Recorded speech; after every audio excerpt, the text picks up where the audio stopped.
احتیاطی تدابیر اختیار کرنے کا ہمارا مذہب ہمیں تعلیم دیتا ہے، ہمیں تلقین کرتا ہے۔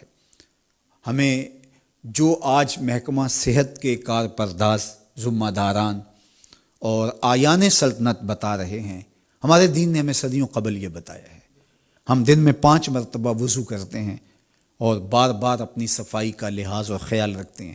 ہمیں ہر طرح کی نجاست سے پاک رہنے کا اور صاف رہنے کا حکم دیا گیا ہے۔ تو اس لیے دریں حالات جو محکمہ صحت کی احتیاطی تدابیر ہیں جو بتائی گئی ہیں، ان پر عمل پیرا ہو کر کے اور پورے حزم و احتیاط کے ساتھ اپنا خیال رکھتے ہوئے، اپنے اطراف میں بستے ہوئے لوگوں کا خیال رکھتے ہوئے ہم اپنی زندگی کے شب و روز بسر کریں اور بلا ضرورت اختلاط نہ ہو، جہاں ضروری ہو وہ ایک امر آخر ہے۔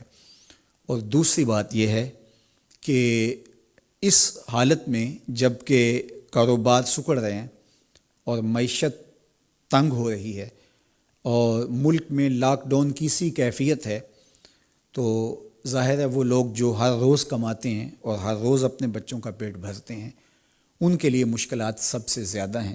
ایک تو بیماری کا خوف اور دوسرا اپنے بچوں کے بھوکے رہنے کا خدشہ۔ تو میں اور آپ اپنے اطراف میں غور و فکر کریں، دیکھیں جو میرا حلقہ اثر ہے، میری جو استطاعت بھی اپنی دیکھوں اور اپنا حلقہ اثر بھی دیکھوں، اور جہاں تک میں اپنے دائرے میں رہ کے کر سکتا ہوں، جہاں تک آپ کر سکیں، انسانیت کی خدمت کیجئے اور لوگوں کی ڈھارس بندھائیے، لوگوں کو حوصلہ دیجئے، اللہ کی طرف رجوع کیجئے۔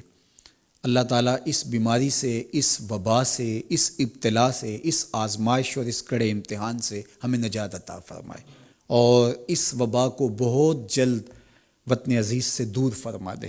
سسکتی انسانیت کی اللہ مدد فرمائے، اور اس وقت جو دکھے ہوئے حالات ہیں، اللہ تعالیٰ اپنے کرم سے سکون اور طمانینت پیدا فرمائے اور خیر کی راہوں کا ہمیں مسافر رکھے۔ کثرت کے ساتھ استغفار کیجیے۔ حضرت سیدنا عمر رضی اللہ تعالیٰ عنہ فرماتے ہیں کہ آسمان سے کڑکتی ہوئی بجلیاں بھی اتر رہی ہوں، جو استغفار کر رہا ہو اللہ اس کو محفوظ فرمائے گا۔ حضرت امام شافعی فرماتے ہیں کہ وبا کے لیے میں نے تسبیح سے بہتر کوئی وظیفہ نہیں دیکھا۔ تو اللہ کی تسبیح بولیے، استغفار پڑھیے، اور مختلف معصورہ دعائیں جو مختلف احادیث میں آپ تک مختلف ذرائع سے پہنچ رہی ہیں، تو ان کو آپ ورد زبان کیجیے۔ کرونا ایک دردناک مرض ہے اس وقت جو وبائی شکل اختیار کر گیا ہے، تو جتنا تذکرہ ہم بیٹھ کے اس کا کرتے ہیں تو اتنا ہی تسبیح و تحلیل، ذکر، اذکار اور معصورہ دعاؤں میں صرف کریں، قرآن مجید کی تلاوت کریں۔